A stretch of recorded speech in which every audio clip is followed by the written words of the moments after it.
하나님께서 기뻐 받으실 줄로 믿습니다. 할렐루야. 오늘도 하나님 주시는 말씀의 은혜가 우리 사랑하는 성도들의 심령 가운데 가득하기를 주님의 이름으로 축복합니다. 전국적으로 많은 비가 와서 인명이 희생을 당하고 또 재산의 피해가 있는 일이 벌어지고 있습니다. 지구온난화 또 기후위기라고 말할 정도로 많은 일들이 우리 주변에서 일어나고 있는데, 우리가 이런 시대를 바라보면서 또 우리의 형편과 또 상황을 바라보면서 하나님 앞에 기도하는 마음으로 또 겸손하게 주님의 뜻을 구하고 더 이상 큰 피해가 없도록 이번 한 주간은 마음을 다해서 기도하는 한 주간이 되었으면 좋겠습니다. 옛날에 어느 부자가 자신의 집에서 기르던 좋아하는 개를 잃어버렸습니다. 그는 가마를 매는 하인들을 불렀습니다. 자신의 집에서 자신이 이동할 때마다 늘 가마를 메고 수고하던 그런 하인들이었죠. 내가 개를 잃어버려서 그러니 그 개를 좀 찾아주었으면 좋겠다라고 요청을 했습니다. 그러자 이 가마꾼들이 주인의 명을 듣지 않습니다. 우리는 가마를 매는 사람들이지 개를 찾는 사람들이 아닙니다 라고 하는 논리였습니다. 예상밖의 대답에 주인이 하인들을 괘씸히 여겼습니다. 알았다. 그러면 내가 개를 찾을 터이니 너희들은 가마를 메고 나를 이리저리 옮겨다오라고 요청을 했습니다. 주인은 가마에 올라타고 이 들판에서 저 들판으로 개를 찾으러 다녔습니다. 그러자 너무 힘든 가마꾼들이 주인에게 말했습니다. 주인님은 그냥 가만히 집에만 계십시오. 저희들이 개를 찾아오겠습니다. 아마도 주인을 메고 이리저리 다니다 보니 우리가 주인의 말을 듣지 않은 것이 이렇게 큰 화를 불렀구나 라고 하는 것을 깨닫게 된 것입니다. 여러분, 우리는 주님을 향해서 우리 모두는 주님의 제자들입니다 라고 고백을 합니다. 여러분, 제자가 어떤 사람입니까? 그 스승 대신 주님을 닮아야 하는 사람이고 주님이 기뻐하시는 일을 감당하는 사람들입니다. 그런 사람인 우리가 주님의 제자로서 주님의 말씀을 따르는 사람들로서 가장 기억하고 가장 중요하게 생각해야 하는 것이 바로 순종입니다. 순종은 그렇지만 어려운 숙제입니다. 내 생각이 있고 내 판단이 있고 또 내 형편과 처지가 있는데 그런 것들 다 내려놓고 그저 주님의 말씀에 순종하는 것이 결코 쉬운 일일 수는 없습니다. 하지만 순종은 어려운 숙제이지만 그 과정을 다 통과하고 나면 주님이 왜 이렇게 말씀하셨는지 우리가 깨닫게 되는 날이 오게 될 것입니다. 그러니 일단 순종하는 것, 일단 주의 말씀을 듣고 그 말씀을 따르는 것이 제자에게 있어서 가장 중요한 모습임을 우리는 기억해야 할 것입니다. 이른 아침 갈릴리 호숫가에서 있었던 일입니다. 두 배의 어부들이 바닷가에서 그물을 싣고 있었습니다. 이 두 배에 탔던 어부들은 밤이 새도록 열심히 고기를 잡았지만 한 마리도 잡지 못했습니다. 노력과 수고를 했지만 한 마리도 잡지 못했다라고 하는 것은 그저 일어난 일이 아니라 분명히 여기에는 하나님이 주시는 의미가 있다라는 사실을 암시합니다. 이들은 무거운 손과 마음으로 그물을 싣고 있었습니다. 그때 예수님이 그들을 찾아오셨습니다. 예수님이 요청하십니다. 많은 사람들이 몰려들어서 내가 이들에게 하나님 나라의 복음을 설교해야 되는데 그렇게 하기에는 이 장소가 협소하니 내가 배에 올라타서 그 배를 육지에서 조금 떼고 사람들이 육지에 앉아 있으면 그 배 위에서 설교하게 되면 좋겠다라고 요청했던 것입니다. 예수님께서 말씀을 오랜 시간 하셨습니다. 말씀을 마치시고 느닷없이 베드로에게 깊은 데로 가서 그물을 내려 고기를 잡으라고 말씀하십니다. 베드로의 직업은 어부입니다. 밤새도록 두 배에 탔던 그 어부들이 열심히 고기를 잡으려고 했지만 한 마리도 잡지 못한 상황입니다. 우리는 밤새도록 모든 지혜를 짜내서 고기를 잡으려고 노력했던 베드로의 수고를 우리는 쉽게 떠올릴 수 있습니다.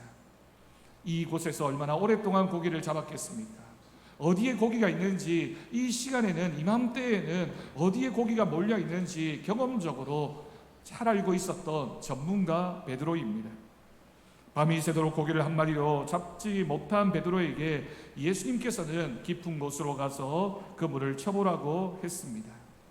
이 상황을 생각해 보면 정말 말 그대로 공자 앞에서 문자를 쓰는 것과 같은 전문가인 베드로 앞에서 그런 고기 한 마리 잡아보지 못한 예수님께서 하신 말씀이니 얼마나 하찮게 들렸을까요? 그런데 여러분, 의문이 생기지 않습니까? 베드로는 어부이고 예수님은 직업이 목수였던 분이신데 왜 베드로는 예수님의 말씀을 듣고 그 말씀에 따랐던 것일까요? 베드로가 주여 믿습니다, 믿는 자에게 능치 못함이 없습니다 라고 하면서 아주 즐거운 마음으로 배를 타고 다시 호수의 깊은 곳으로 갔던 것이 아닙니다. 사실 베드로의 마음은 이 상황에서 썩 내키지 않는 마음이었습니다. 베드로의 대답을 보면 그의 마음을 짐작해 볼 수 있습니다. 선생님, 우리가 밤새도록 애를 썼으나 아무것도 잡지 못했습니다. 그러나 선생님의 말씀에 따라 그물을 내리겠습니다 라고 했습니다. 베드로는 밤이 새도록 고기를 잡느라 피곤한 몸이었는데 하필이면 예수님께서 베드로의 배를 타고 사람들을 가르치셨기 때문에 억지로라도 예수님의 설교를 들을 수밖에 없었습니다. 다른 배에 탔더라면, 자신의 배가 아니라면 굳이 피곤한 몸을 이끌고 예수님의 말씀을 들을 필요도 없었겠죠. 그러나 자신의 배였기 때문에 억지로 하는 수 없이 불가피하게 그 배에서 예수님의 말씀을 들었던 것입니다. 설상가상으로 다시 한번 깊은 곳으로 가서 그물을 던지라고 말씀하십니다. 베드로는 예수님의 권위에 눌려서 마지못해서 고기를 잡으러 다시 바다로 배를 저어 나갔습니다. 베드로가 예수님의 말씀을 거절할 수 없었기 때문입니다. 왜냐하면 예수님은 이 가버나움이라는 이 마을에서 참 많은 병자들을 고치셨는데 그 많은 병자들 가운데 베드로의 장모도 있었습니다. 바로 앞장인 말씀, 4장 말씀을 보면 예수님은 베드로의 집에서 예수님이 그 베드로의 장모의 열병을 고치시는 장면을 기록하고 있습니다. 그런 면에서 본다면 예수님은 베드로에게 있어서 은인입니다. 말씀을 듣고 여부를 떠나서 그에게는 자신의 가족을 고쳐준 은인이었기 때문에 예수님이 이렇게 부탁을 하고 요청을 하자 그 말을 마지못해서라도 따를 수밖에 없었던 것입니다. 그리고 수많은 사람들이 바닷가에서 예수님의 말씀을 듣고 있는 상황이었고 많은 사람들이 예수님을 따라다니면서 그 말씀을 듣기 위해서 애쓰는 모습을 보면서 이분이 그래도 대단한 사람이구나, 말씀에 능력이 있는 사람이구나 라고 하는 것을 베드로가 알고 있었기 때문입니다. 억지로 따른 행동이었습니다. 억지로 들은 말씀이었습니다. 하지만 그 결과는 놀라웠습니다. 물고기가 너무 많이 잡혀서 그물이 찢어지기 시작합니다. 급히 옆에서 함께 고기를 잡고 있던 다른 배 친구들을 불러서 그 물고기를 끌어올렸는데 물고기가 두 배에 가득해서 그 배가 잠길 정도까지 많은 물고기를 잡게 된 것입니다. 말 그대로 기적이 나타났습니다. 여러분, 우리가 오늘 본문에서 놓치지 말아야 할 한 부분이 있는데 그것은 베드로의 마음입니다. 베드로가 주님의 말씀을 따른 것은 그렇게 꼭 즐거운 마음으로 예수님의 말씀을 따랐던 것은 아닙니다. 어떤 면에서 본다면 마지못해서 억지로 하는 수 없이 예수님의 말씀을 들어야만 했습니다. 여러분, 우리는 믿음을 얘기할 때 믿음을 심리적인 측면에서, 감정적인 측면에서 내 마음속에 감동이 있고 또한 감정적으로 동의가 되어야지만 따르는 것이라고 생각할 수 있습니다. 그러나 여러분, 믿음의 첫 번째 출발에 있어서 또 우리의 믿음을 성숙해 가는 데 있어서 감정적인 믿음보다 더 중요한 것은 의지적인 결단입니다.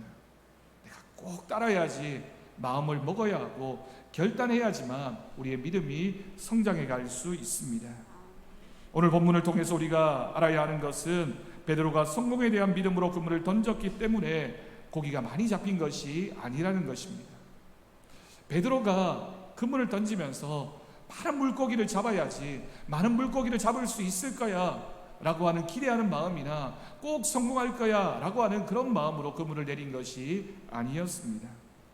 엄밀하게 말하면 베드로가 이렇게 많은 물고기를 잡을 수 있었던 것은 그가 가졌던 믿음 때문이 아니라 예수님의 말씀을 들었던 순종의 모습 때문이었습니다.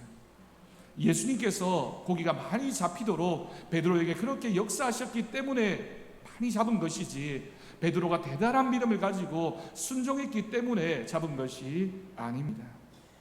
여러분, 예수님의 말씀은 때때로 우리가 가진 형편이나 상황이나 우리가 대단한 인물이어서 그런 결과가 나타나는 것이 아니라 예수님의 말씀이시기 때문에 말씀 그 자체가 힘이 있고 능력이 있어서 그와 같은 기적을 만들어내게 됩니다. 그러니 여러분, 우리의 믿음이 중요합니까? 아니면 우리들의 형편이 중요합니까? 우리들의 능력이 중요합니까? 아니면 예수님의 말씀이 중요합니까? 당연히 예수님의 말씀이 전부이고 예수님의 말씀에 듣고 순종하는 것이 믿음의 결과를 만들어내게 됩니다. 그런데 여러분, 말씀을 따른다는 것은 항상 즐거운 일이지는 않습니다.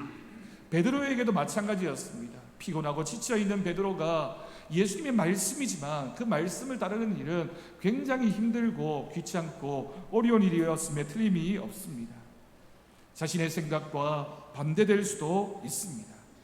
자신의 의지와 반대가 될 수도 있고 자신이 지금 하고 있는 판단과 반대가 되어질 수도 있습니다. 우리가 교회에서 많은 일들을 감당할 때도 그런 경험들을 많이 하지 않습니다. 내 생각과 내 의지와 내 판단과 다른 일들에 순종해야 될 때 여러분, 우리가 기꺼이 그 말씀을 따른다는 것이 얼마나 어려운 일인지 모릅니다. 왜냐하면 우리 인간들은 본래부터 예수님의 말씀에 순종할 만한 그런 그릇이 아니기 때문입니다. 순종보다는 불순종에 더 가까운 우리들의 모습입니다.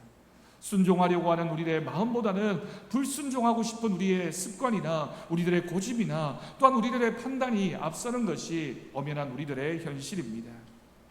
그래서 주님은 실패의 새벽에 찾아오셔서 순종할 기회를 우리에게 주십니다.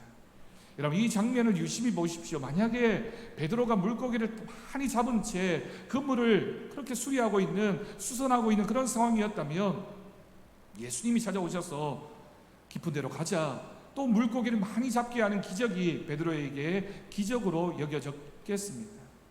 베드로가 이와 같은 기적을 경험할 수 있었던 가장 첫 번째 원인은 그가 실패했기 때문입니다. 한 마리도 물고기를 잡지 못했기 때문에 예수님께서 그에게 찾아오셨고 예수님께서 찾아오셔서 보여주신 그 기적이 된 것입니다.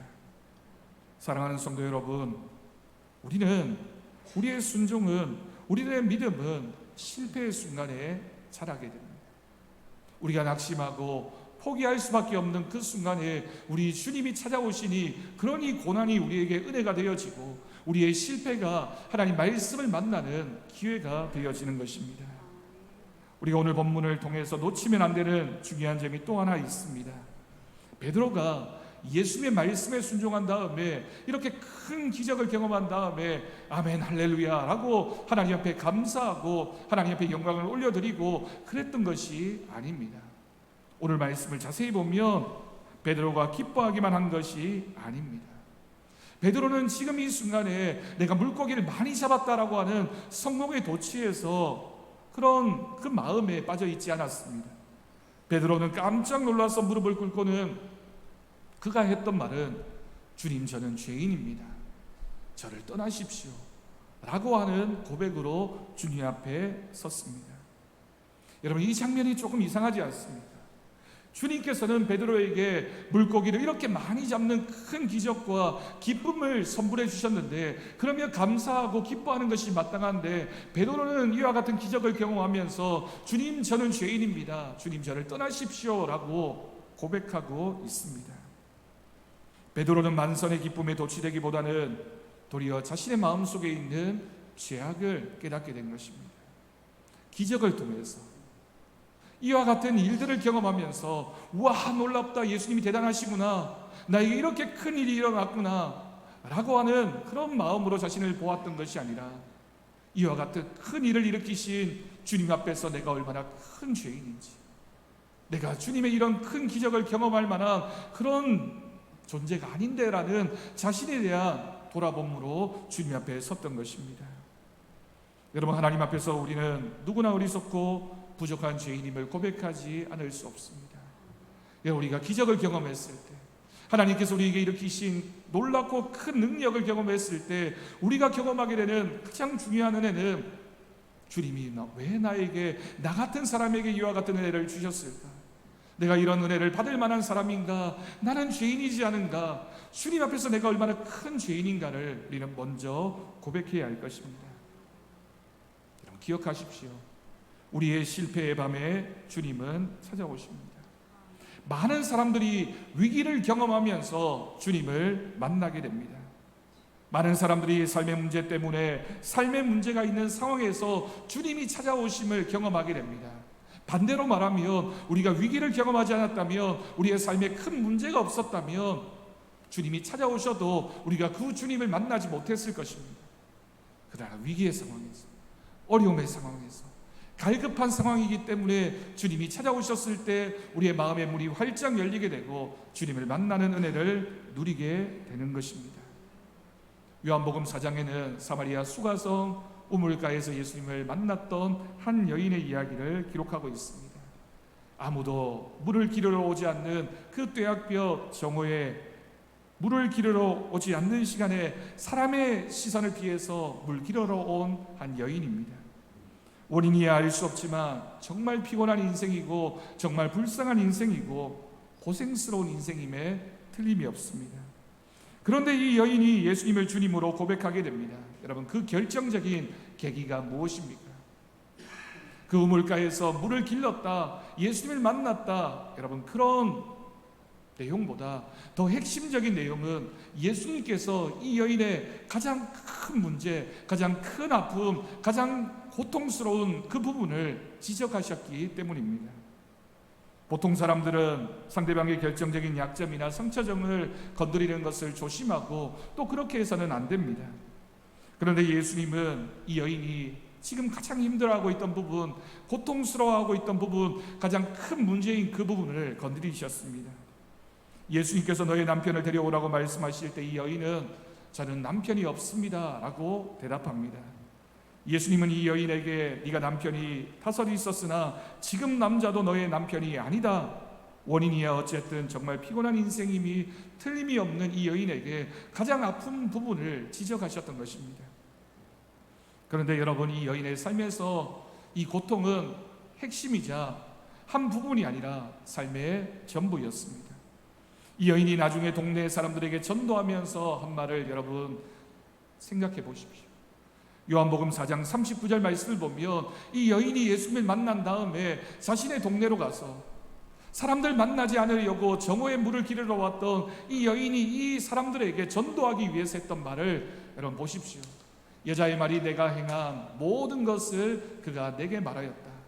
여기에서 내가 행한 모든 것이라고 하는 것은 내가 어떻게 살아왔는지 내 과거의 삶을 예수님께서 나에게 말하셨다. 여러분 이 전도의 말은 내가 어떤 사람이었는지 여러분들 아시지 않느냐, 내가 어떤 모습이었는지 당신들도 알고 있지 않느냐. 그런데 그런 나를 주님께서 만나러 오셨다. 그렇게 고백했을 때 그 동네 중에 많은 사마리아인이 예수를 믿었다라고 기록하고 있습니다. 자신의 실패했던 모습, 예수님께서 말씀하신 것은 분명히 이 여인에게는 고통스럽고 치욕스러운 부분에 틀림이 없었지만 그와 같은 말씀을 통하여 이 여인은 자신을 발견할 수 있었고 자신을 만나러 오신 예수님의 사랑을 느낄 수 있었던 것입니다. 절망의 새벽, 고통스러운 삶의 자리, 우리가 어떻게 하든지 회피하고 싶고 도망치고 싶은 그 삶의 문제 앞에서 주님은 그곳에 찾아오셨습니다. 오늘 말씀에서 베드로는 예수님을 처음에는 선생님이라고 불렀지만 이제는 주님으로 부르게 됩니다. 베드로의 마음이 변화했던 것입니다. 베드로의 실패와 예수님의 도움으로 인한 성공은 베드로를 영적으로 더욱 깊은 차원으로 인도할 수 있었습니다. 오늘 말씀에서 베드로가 지금 마주하고 있는 가장 큰 위기를 뭐라고 말할 수 있을까요? 베드로는 갈릴리 바다에서 물고기 잡아서 생계를 유지하고 있던, 그리고 가족들을 복양하고 있던 그런 직업이었습니다. 밤이 맞도록 물고기 한 마리 잡지 못했다라고 하는 것은 그에게 큰 경제적인 위기가 찾아왔다라고 하는 뜻이 됩니다. 그런데 여러분 이 문제가 해결되어졌지만 베드로는 이 문제에 사로잡히지 않았습니다. 베드로는 물질적인 차원을 뛰어넘는 영적인 차원을 만났기 때문입니다. 베드로는 물질적인 위기 앞에서 어려움을 경험하고 있었고, 이제 어떡하나, 우리 가족들은 뭘 먹고 사나 라고 그런 위기를 해결해 주시는 예수님을 만났지만, 그가 고백했던 것은 내 문제가 해결되었으니 참 행복하다가 아니라 그 경제적인 위기를 극복함으로써 더 깊은 영적인 차원으로 나아가게 되는, 주님 나를 떠나십시오, 저는 죄인입니다, 이제는 내가 주의 말씀에 순종해서 주님을 따르겠습니다 라고 고백하는 깊은 영적인 단계로 나아간 줄로 믿습니다. 여러분, 오늘날 많은 사람들이 이 버릇처럼 먹고 살기 힘들다, 경제 위기다, 어렵다, 힘들다 라고 이야기합니다. 그런데 여러분, 더 큰 위기는 신앙적인 눈으로 보면 경제적인 위기가 본질적인 위기가 아니라, 더 큰 문제는 우리의 영적인 위기입니다. 하나님 없이도 괜찮다고 생각하는 우리들의 죄악의 모습이 우리에게 있기 때문입니다. 경제적인 위기가 가장 큰 위기라고 생각하는 그것이 바로 우리의 영적인 위기입니다. 하나님 없이 살면서도, 예배하지 않으면서도, 감사하지 않으면서도, 기도하지 않으면서도 괜찮다라고 생각하는 것이 가장 큰 문제이고 가장 큰 위기라는 말씀입니다. 여러분, 과연 우리의 인생은 어떻습니까? 우리의 인생에서 우리가 하나님 아닌 다른 것에 얼마나 우리의 마음을 빼앗긴 채 살아가고 있습니까? 어릴 때는 가고 싶은 학교와 직업이 우리의 마음을 빼앗아 갔습니다. 학교를 졸업하고 나니 원하는 지위와 재산과 아파트 평수와 자녀와 건강 등이 다 목적이 되어서, 주님보다 더 귀한 것이 되어서 그것을 쫓아다니고 있는 우리들의 삶이라면, 그것이 바로 영적인 위기입니다. 물고기 한 마리 잡지 못한 것이 위기인 것이 아니라, 주님 없이 살아가고 있는 인생이 베드로에게 가장 큰 위기였다라고 하는 말씀입니다. 여러분, 우리는 주님 앞에 나오면서 밤새도록 물고기를 잡았으나 한 마리도 잡지 못한 베드로처럼 나옵니다. 한 주간을 지나면서 실망하고 낙심하고 실패했던 우리들의 모습을 가지고 이 예배의 자리에 나와서 주님을 만나기 위하여 앉아 있습니다. 좌절과 실패와 실망 가운데서 우리의 인생의 목적과 소명을 어디에 두어야 할지 모르는 그 새벽, 그 미명에, 그 위기 앞에서 우리가 정말 바라보아야 할 대상은 오직 한 분, 예수님 뿐인 줄로 믿습니다. 예수님은 베드로에게 이때 소명을 주셨습니다. 무서워하지 말라. 이제부로는 네가 사람을 취하게 될 것이다. 지금 너희 앞에 있는 위기 앞에서 무서워하고 두려워하고 실망하지 말아라. 이제는 너는 하나님 나라를 바라보며 사는 사람이 될 것이다. 너는 이제 내 제자가 될 것이며 너는 하나님이 주신 사명을 감당하는 사람이 될 것이다 라고 우리 주님께서 베드로에게 말씀하셨습니다. 이 말씀은 오늘 우리에게 주신 말씀이기도 합니다. 너는 왜 너의 인생을 살아가면서 지금 당장 경험하고 있는 위기와 어려움 앞에서 그 문제 때문에 낙심하고 그것에 내 시선을 빼앗겨서 살아가고 있느냐? 네가 정말 바라보아야 할 것이 무엇이냐? 우리가 주님의 제자라면 무엇을 바라보고 살아야 하느냐? 너는 나를 바라보아라. 내가 너에게 준 사명을 바라보아라. 내가 너에게 준 인생의 목적을 바라보아라. 우리 주님이 오늘 이 자리에 함께한 우리에게 말씀하십니다. 여러분, 그 누구라도 자기 의지로 자발적으로 주님을 따라가기는 어렵습니다. 그러나 또한 주님의 부르심을 아무도 거절하지 못합니다. 하나님은 배운 사람이나 못 배운 사람, 부자나 가난한 사람, 의로운 사람이나 죄인을 가리지 않으시고 누구나 다 주님의 복음 앞에 제자로 부르시고 누구든지 주의 말씀에 순종하는 믿음의 삶을 살기를 원하십니다. 여러분, 모든 그리스도인은 주님의 부름을 받은 사람들입니다. 주님께서 우리를 부르셨다라고 하는 것은 우리에게 사명이 있다는 뜻입니다. 사명이 있는 사람은 결코 죽지 않습니다. 여러분, 왜 우리가 이 땅에 살아가고 있을까요? 왜 우리가 세상 사람들과 다르게 주님 앞에 구별받아서 부름을 받았을까요? 우리 인생에는 목적이 있기 때문입니다. 주님이 우리를 만나러 오신 이유, 우리에게 말씀하시고 깊은 데로 가서 그물을 내려라 라고 말씀하시는 이유, 그리고 주님께서 우리의 배, 인생의 배에 오르셔서 우리와 대화하시고 우리를 제자로 부르신 데는 목적이 있음을 믿습니다. 여러분, 이 부르심 앞에 예외가 있을 수 없고 아무도 핑계를 댈 수 없습니다. 더 중요한 일이 있으니까, 내가 지금은 다른 일을 해야 되니까, 지금은 다른 것이 더 바쁘니까 그럼 핑계할 수 없습니다. 우리의 부족을 핑계 삼아 예수님의 부르심을 거절해서도 안 됩니다. 어떤 이유에서든지 주님의 부르심을 거절하는 것은 커다란 죄악입니다. 더구나 교만한 마음으로 나같이 이런 지위에 있는 사람이 어떻게 저런 하찮은 일을 할 수 있을까? 여러분, 교회 봉사의 자리에 있어서 하찮은 일이란 있을 수 없습니다. 우리가 주님의 몸된 교회에서 어떤 부분에 어떤 사역을 감당하든 그것이 남들이 보기에 어떠하든지 내가 주님의 일을 감사함으로 그 일을 감당해 나가는 것, 주님은 그 일이 귀하다고 우리에게 말씀하십니다. 그런데 베드로는 어떤 모습으로 예수님을 따라가게 됩니까? 그들이 베드로를 육지에 대고 모든 것을 버려두고 예수를 따라갔다라고 기록하고 있습니다. 자신의 삶에서 귀중하게 생각했던 것들 내려놓고 주님이 나를 부르심, 그 부르심이 가장 귀한 것이니까, 주님이 지금 나에게 원하시는 그것이 가장 귀한 것인 줄 믿고 그 말씀에 순종했던 베드로의 모습이 오늘 이 자리에 함께한 우리들의 모습이 되어지기를 간절히 바랍니다. 여러분, 신앙의 멋은 버리는 데 있습니다. 신앙의 성숙은 우리가 얼마나 잘 버리느냐, 잘 포기하느냐, 잘 내려놓느냐에 달려 있습니다. 베드로는 그를 얽어맸던 것들을 버리고 예수님을 쫓아가게 됩니다. 베드로는 예수님의 말씀에 순종했기 때문에 다른 자신의 삶에서 중요하다고 생각했던 것들을 다 버릴 수 있었습니다. 여러분, 우리는 어떻습니까?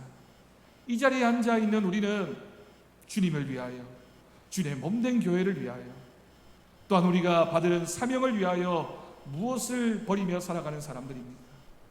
여러분, 지난 한 주간 주님을 위해서 무엇을 버려보셨습니까?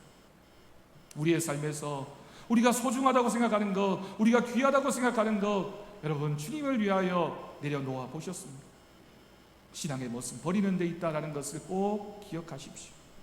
소중하지만, 내가 사용하고 싶지만, 나에게 귀한 것으로 여겨지지만 그것을 내려놓고 버리기 시작하면 주님께서는 우리의 삶을 더 귀한 삶으로, 하나님이 기뻐하시는 삶으로 인도해 가실 줄로 믿습니다. 헌신의 결과를 계산하고 따르는 사람들은 예수님을 끝까지 따라가지 못합니다. 예수님 앞에 나와왔던 부자 청년은 자신이 가진 것, 그것 지키려고 예수님의 말씀을 버렸습니다. 가룟유다는 예수님을 따라다녔지만 끝까지 따르지는 못했습니다. 왜냐하면 자신의 생각에는 더 귀한 것이 있다라고 생각했기 때문입니다. 여러분, 믿음의 조상 아브라함은 어떻습니까? 아브라함은 갈 바를 알지 못하고 하나님의 말씀을 따라서 그 집을, 그 자신의 고향을 떠나왔던 사람입니다. 자신의 경험과 판단과 생각들을 다 내려놓고 하나님 말씀이니까 그저 묵묵히 순종했던 사람 아브라함을 기억할 수 있기를 간절히 바랍니다. 베드로는 너는 이제 사람 낚는 어부가 될 것이다 라는 하나님 말씀을 듣고는 모든 것을 버려두고 예수님을 따라 나섰습니다. 여러분, 우리가 신앙생활의 결과를 다 알아서 사는 것이 아닙니다. 우리가 열심히 믿어도, 아무리 열심히 기도해도 5분 앞을 내다보지 못하는 것이 우리들의 인생입니다. 내가 지금 헌신한다고 수고한다고 해서 과연 우리의 삶이 더 풍족해지고 더 윤택해질까요? 그렇지 않을 수도 있습니다. 그렇게 될 수도 있습니다. 중요한 것은 우리가 하나님 말씀 앞에 얼마나 잘 순종하는 사람인가. 하나님 말씀을 듣고 우리가 순종하기로 결단하며 작은 것이라도 그것부터 시작하는 사람인가가 우리들의 믿음을 결정하게 될 것입니다. 네, 여러분, 그런데 오늘 이 말씀에서 참 귀한 한 장면이 더 있습니다. 베드로 한 사람의 헌신과 또한 그 순종의 모습이 다른 사람의 순종과 헌신을 자극했다는 것입니다. 베드로가 예수님을 따르자 베드로의 형제였던 안드레와 또한 친구였던 야고보와 요한이 함께 따라 나서게 됩니다. 한 사람이 결단하니까 함께 결단하는 사람들이 생겨났습니다. 한 사람의 헌신이 공동체적인 사건으로 나타났던 것입니다. 여러분, 성도 모두가 다 헌신적인 교회가 될 수는 없습니다. 우리 모두가 다 하나님 앞에 헌신하기를 원하지만 사실 이 땅에 존재하는 교회 성도들이 다 헌신적일 수는 없습니다. 그러나 여러분, 가정에서 기도하는 사람이 한 사람 생겨나기 시작하면 그 가정은 하나님이 기뻐하시는 믿음의 가정이 될 수 있습니다. 교회 안에 하나님 말씀에 순종하는 한 사람, 내가 하나님 말씀에 헌신해야지 라고 결단하는 한 사람이 시작되어지면 그 한 사람의 헌신과 순종이 그 교회 공동체를 살려내게 될 것이며 그 교회가 하나님 앞에 헌신하고 순종하는 교회가 될 줄로 믿습니다. 여러분, 우리는 그것을 선한 영향력이라고 부릅니다. 내가 먼저 순종하니까, 내가 먼저 기도하기 시작하니까, 내가 먼저 사랑으로 섬기기 시작하니까 그 모습이 다른 사람들에게도 조금씩 영향을 미쳐서 우리 모두가 하나님이 기뻐하시는 믿음의 공동체가 되어지는 것, 여러분, 그것이 바로 신앙의 법칙입니다. 우리 교회가 하나님의 귀한 일을 감당하기를 원한다면 함께 하자라고 하는 것도 중요하지만 내가 먼저 해야지, 내가 먼저 순종해야지, 내가 먼저 하나님 말씀을 따라 살아야지. 여러분, 그 결단이 이 자리에서 오늘 이 말씀을 듣는 우리 모두의 신앙의 결단이 되어지기를 간절히 바랍니다. 여러분, 순종할 때 변화가 생겨나게 됩니다. 나 한 사람이 먼저 순종해야지만 우리 가정이 변화되어질 수 있고, 우리가 만나는 이웃들과의 관계가 변화되어질 수 있고, 우리 교회도 변화되어질 수 있습니다. 저 사람은 뭘 하나, 저 사람은 왜 순종하지 않지, 저 사람은 왜 헌신하지 않지. 그럼 그것은 신앙인의 모습이 아닙니다. 내가 먼저 해야지, 내가 먼저 하나님 말씀 들어야지, 내가 먼저 예배의 자리를 지켜야지, 내가 먼저 기도의 자리에 나와야지, 내가 희생해야지, 내가 내어놓아야지, 내가 내려놓아야지, 내가 먼저 해야지. 그 순종이 베드로에게 있었던 것처럼, 아브라함에게 있었던 것처럼, 요셉에게 있었던 것처럼 우리 모두가 그와 같은 믿음의 모습으로 주님 앞에 설 수 있기를 간절히 바랍니다. 여러분, 우리 모두의 신앙의 단계는 어디에 있습니까? 우리는 순종하는 사람입니까? 우리는 순종하기로 작정한 사람들입니까? 우리가 매일매일 하루하루를 살아가면서 큰 순종도 필요하겠지만, 우리가 말씀에 대한 작은 순종, 오늘 이 말씀을 듣고 내일부터는, 아니 지금부터는 내가 그래도 하나님 말씀에 순종하는 믿음으로 작은 것부터 시작해야지. 그럼 그와 같은 믿음의 결단이 우리 가운데 있기를 간절히 바랍니다. 하나님께서 말씀하시면 변화가 시작되어집니다. 하나님께서 말씀하시면 순종하는 사람을 통하여 하나님은 큰 역사를 만들어 가시는 분이십니다. 그 순종의 큰 은혜가 이 자리에 함께한 우리 모든 사랑하는 성도들의 믿음의 결단으로 변화되어지기를 주님의 이름으로 간절히 축원합니다. 기도하겠습니다. 하나님 아버지, 감사합니다. 순종할 때 변화가 있음을 믿습니다. 하나님, 우리는 순종하는 사람입니까? 순종하는 믿음으로 주님 앞에 서 있습니까? 오늘 말씀 기억하면서 주님 말씀 앞에 작은 순종으로 나아가는 우리 모두가 되게 하여 주옵소서. 감사드리옵고 예수님의 이름으로 기도드립니다. 아멘. 감사 찬송 324장 함께 찬양하겠습니다.